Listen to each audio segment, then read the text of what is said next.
Bonjour les archicadiens, j'espère que vous allez bien. Alors aujourd'hui, on va parler charpente. Mais tout d'abord, n'oubliez pas de vous inscrire au Club des archicadiens. Le lien est dans la description pour recevoir du contenu exclusif, des vidéos supplémentaires et plus d'informations du coup sur Archicad. Alors, pour cette vidéo sur la charpente, je vais mettre une vidéo de module qu'il y a dans la formation sur l'ossature bois qui va parler justement de la charpente et de l'outil pour justement simplifier un peu la réalisation de cette charpente. Je vous laisse tout de suite avec la vidéo.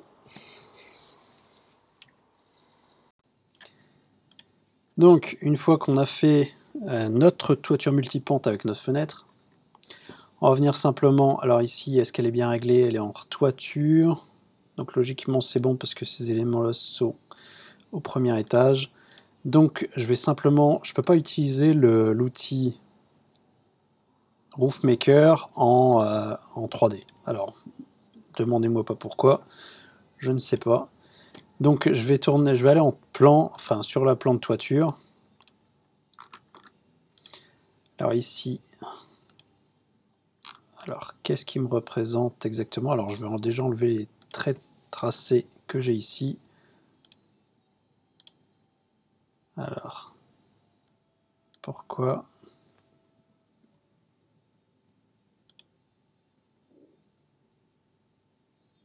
Murido, pourtant il est placé normalement au bon endroit. Je vais peut-être le remettre à jour tout simplement. Je vais me remettre sur une toiture d'étouage classique. Hop. Ok. Je vais me mettre sur projeter. Normalement, ça devrait aller. Ok. Bon. Ici, j'ai ma toiture multipente avec le placement de ma fenêtre. Alors, au niveau de l'affichage de la fenêtre, vous voyez qu'elle se coupe, mais qu'au niveau du dessus, il n'y a pas forcément les pointillés. Ça va être dans l'affichage des fenêtres, soit en vue modèle, soit directement dans la fenêtre en elle-même. Donc, je vais voir pour aller dans l'extra toit, RoofMaker, et je vais aller dans chevronnage automatique. Dans chevronnage automatique, on va pouvoir créer les différents éléments automatiquement de la toiture. Alors ici, par exemple, les chevrons, même si là, je trouve qu'ils sont peut-être un peu épais, les chevrons. Bon, après, ça dépend vraiment des chevrons de toiture. Ou depuis le départ, moi, j'utilise des trucs de 20 cm de hauteur, donc non, c'est pas si bizarre que ça si on réutilise ce genre de truc. Après, ce sera surtout au niveau de l'espacement. Alors, vous avez les différents éléments qui vous permettent justement de contrôler de la façon dont elle va être dessinée sur votre toiture, comme par exemple des retours de débord, donc c'est-à-dire il y a une pente, et ensuite il y a un retour qui est perpendiculaire à la façade de votre bâtiment. Si on veut une découpe particulière, donc les épaisseurs, les espacements, les distances minimum entre chevrons, ça c'est surtout quand on arrive à une fin de ligne, etc. Donc si on ajoute des chevrons supplémentaires aux angles, quand il y a un trop grand espace, qu'est-ce qu'on fait lors des jonctions, si on fait une bonne jonction ou s'il n'y a pas de jonction entre les chevrons. Ensuite, si on double les chevrons autour des fenêtres. Après, au niveau des entrées, si on veut créer un entrée simple ou un entrée retroussé. Ok. Ensuite, des pannes, donc la panne entre chevrons, créer la panne, etc. Alors à chaque fois, bien sûr, il y a les mesures, sur quel étage on veut que ce soit posé, par rapport au zéro, machin, etc. Bon, après on peut très bien la déplacer de toute façon. Donc la panne, donc comme je disais, panne entre chevrons ou panne en dessous des chevrons. Ensuite, on peut créer la panne sablière qui vient s'adapter tout simplement au niveau de notre mur. Alors bien sûr, on pense à la vidéo précédente où on a fait une toiture double pente avec les murs rideaux. Ici, ce sera beaucoup moins galère à recréer, enfin beaucoup moins galère, c'est pas si galère que ça à créer en mur rideau, mais ce sera beaucoup plus simple vu que ce sera directement fait dans l'objet, entre guillemets, même si ce sera des multi-objets. Donc si on veut des entailles par rapport au support de notre élément ici, alors même si c'était pas vraiment ce que je voulais faire en fait, la panne sablière, c'est pas vraiment ce que je voulais faire dans la vidéo précédente, c'était plutôt des entretoises ou quelque chose comme ça, pour dire de soutenir sur le plan de mur. Ensuite, si on veut des linçoirs, et ensuite au niveau des arrêtiers. Ok, toujours avec mesure. Si on veut quelque chose de perpendiculaire, c'est-à-dire perpendiculaire par rapport à nos chevrons, ou tout simplement vertical. Alors ici, je ne vois pas forcément l'intérêt qu'il soit vertical. Je vais demander à ce qu'il soit perpendiculaire pour qu'il soit dans la continuité de la toiture. Ensuite, les arrêtiers. Alors, j'ai un petit doute sur l'utilité des arrêtiers. Alors, c'est vraiment dans les... Ah si, c'est dans les angles. Donc dans les angles, si on veut créer des chevrons d'arrêtier ou de nœuds, ben oui, hein, je pense hein, ce sera plus simple parce que ne pas les faire, ça risque de poser problème. Ok, si on veut un angle de perpendiculaire, vertical, rectangulaire. Alors personnellement, j'aime bien les alignements d'angles verticaux. Hein, ici, c'est bon, entrée. Alors, j'ai pas forcément changé les mesures, les différentes mesures. Hein, même si au niveau des entrées, bon, je pourrais très bien changer un petit peu ça. Est-ce que je fais comme ça ou est-ce que je fais comme ça? Bon. Mais je pense que j'en aurais pas forcément vu la hauteur. Alors du coup, je pense qu'on est plus ou moins bon.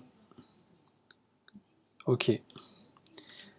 Donc ici, ensuite, si on veut du bois peint granuleux, entre guillemets, c'est là ici, ça va pas être le matériau, ça va être la surface. Parce que du coup, comme on va utiliser des éléments objets, parce qu'une fois qu'on aura créé notre chevronnage automatique, en fait, ça va devenir différents objets, donc des différents objets qui représenteront des poutres, etc. Donc ce ne sera pas des objets poutres, enfin ce ne sera pas des outils poutres, ce sera vraiment des outils objets. Bon, ça ne va pas poser vraiment plus de problèmes que ça. Après, comme c'est de la toiture, de la charpente bois, c'est des éléments assez simples, donc ça ne va pas nous poser plus de problèmes que ça. Après, bon, le type de ligne d'axe, si vous voulez quelque chose de différent.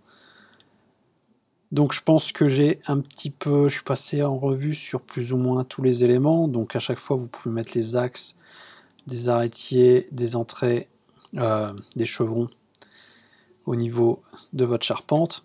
Une fois que je tape OK, donc il va me calculer et il va commencer à me dessiner tous les éléments. OK. Donc ces éléments, si hop, je sélectionne, ces éléments seront des objets qui sont directement mis dans structure poutre d'ailleurs. Hein, et dans ces éléments, vous allez retrouver un petit peu ce qu'on trouve en éléments en bibliothèque normalement, mais sauf que ici, ce sera mis en bibliothèque RoofMaker. Donc chaque élément sera rangé et vous pourrez remodifier un petit peu chaque élément séparément. Donc simplement en sélectionnant, donc si on dégroupe, enfin pas qu'on dégroupe, mais on suspend le groupe, par exemple je sélectionne qu'un seul élément, je peux aller le modifier directement en allant sur mon objet. Ok. Bon, une fois que ça c'est bon, on va aller voir en 3D où est-ce qu'il m'a mis déjà ma charpente. Alors, j'ai l'impression, hop, que... Alors, j'ai dû faire une boulette dans le truc parce que j'ai semblé avoir mis perpendiculaire. Alors, je vais cacher ma toiture pour voir un petit peu ce que ça donne. Alors, hop, on va regarder. Hop. Donc ici, plutôt ici.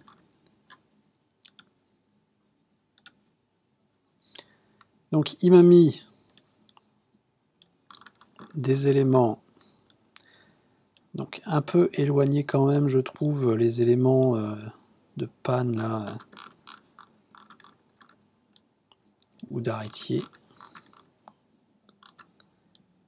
Un peu éloigné du mur. Alors c'est pas forcément parfait, mais par contre on peut les remodifier. Et vous voyez par contre le défaut un petit peu aussi, c'est que faudra bouger individuellement vos éléments si vous voulez qu'ils se raccordent plus ou moins bien.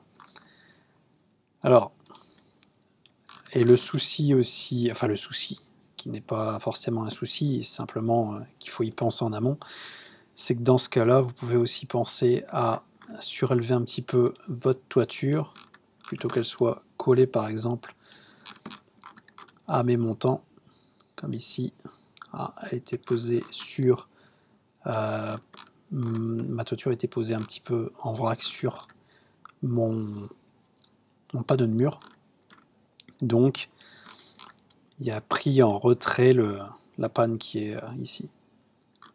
Ok, bon, parallèlement à ça, on peut très bien venir définir que, alors si je prends, hop, je retourne en groupe suspendu, on peut très bien définir, alors je pense que la sous-face, si je dis pas de bêtises, il y a une sous-face ou pas de sous-face. Moi ce que je voudrais c'est avoir, alors est-ce qu'on peut définir ça 90? Apparemment non. Je pense que l'angle ici dépend de mon angle.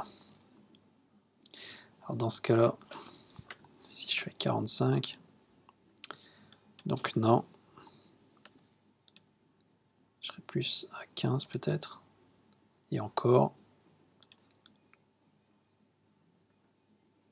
Donc vous pouvez définir un petit peu séparément tous ces éléments. Mais, alors, je me pose quand même la question de me demander pourquoi il était mettre des éléments comme ça. Alors, je vais retourner sur mon plan.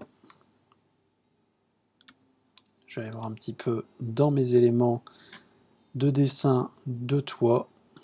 Donc Roofmaker, tac, extrait de toit, Roofmaker, chevronnage automatique.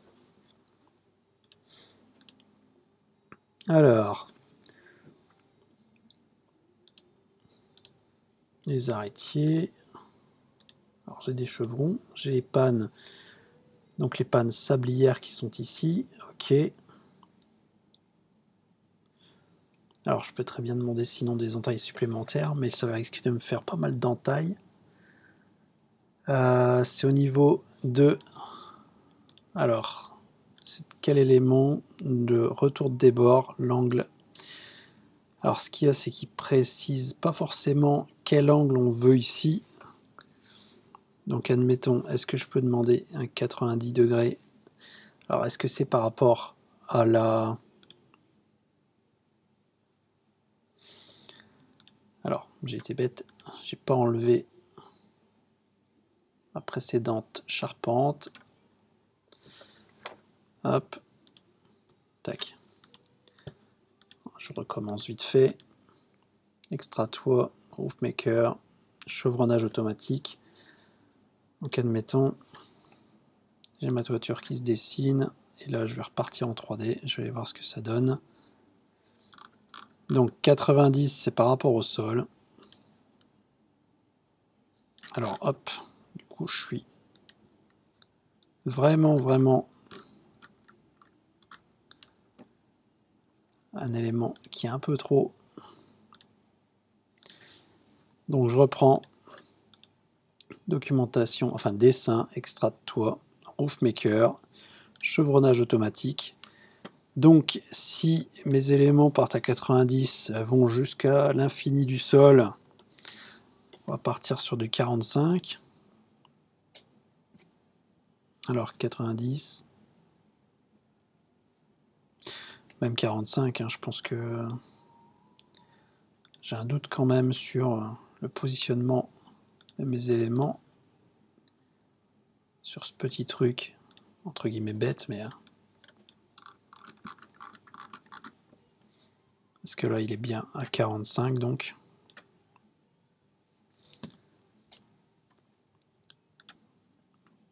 Donc je vais le mettre tout simplement à 0. Je pense que c'est un truc bête comme ça. Extra toit, roof maker, chevronnage automatique. Alors pourquoi? On va repartir là-dessus. Des fois ça arrive. Enfin personnellement sur mon ordi en tout cas, que d'un seul coup il est passé en, pas en masqué, mais en verrouillé. Alors, donc dessin, extra de toit, roof maker, chevronnage automatique, donc ouais, à 0 degré. Et je vais repasser en 3D.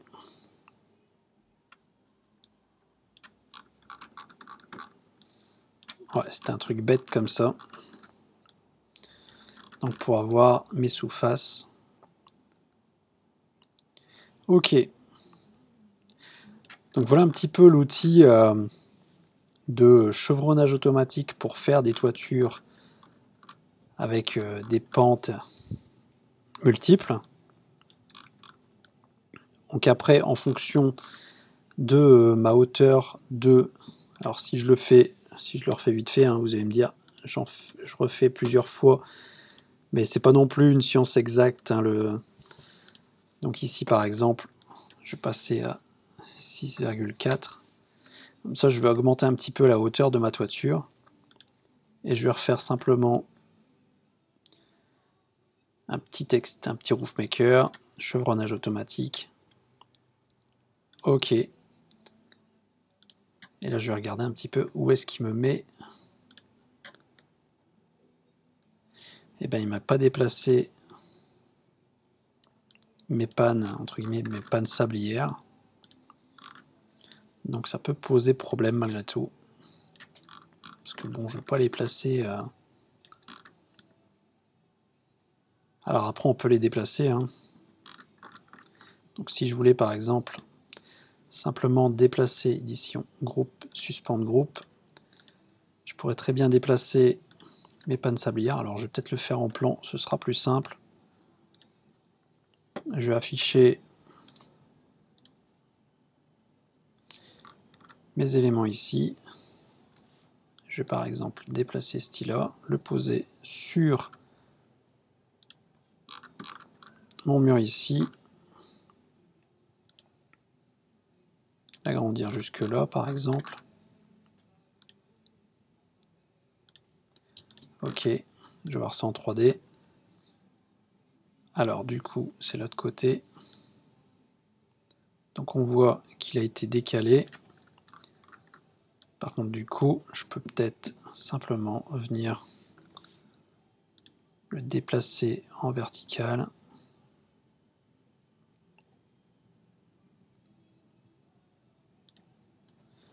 Ok. Et du coup, là, j'aurai mes pannes sablières, entre guillemets, qui sont placées correctement sous ma charpente.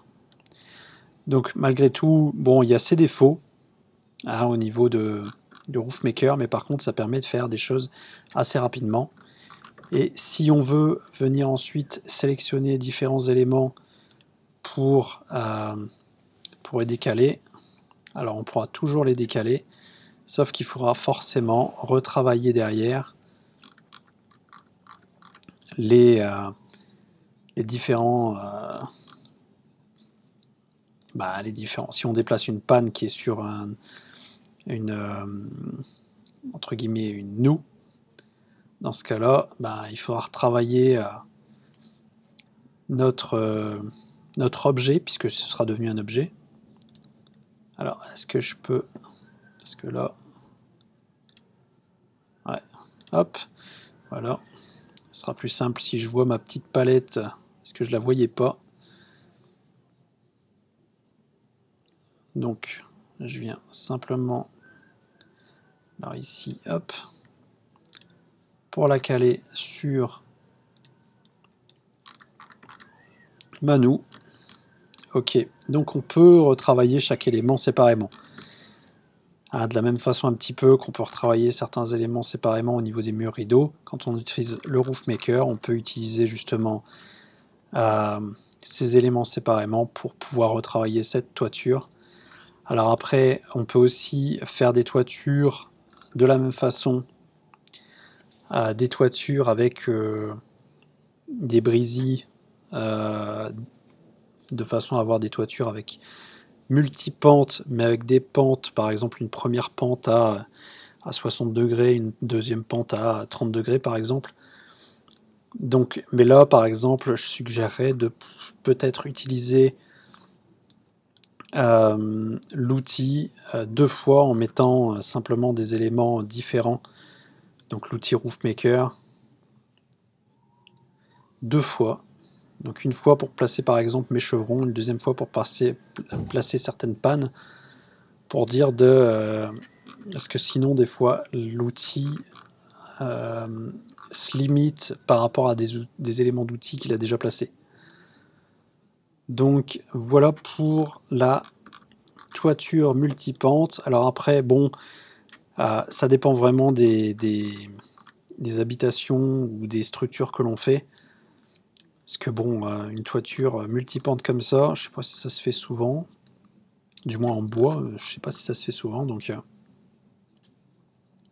moi je vois plus souvent des toitures monopente ou double pente, mais rarement du 4 ou 4 pentes ou plus. On voit ça surtout dans les maisons traditionnelles. Donc voilà pour la vidéo sur la toiture multipente.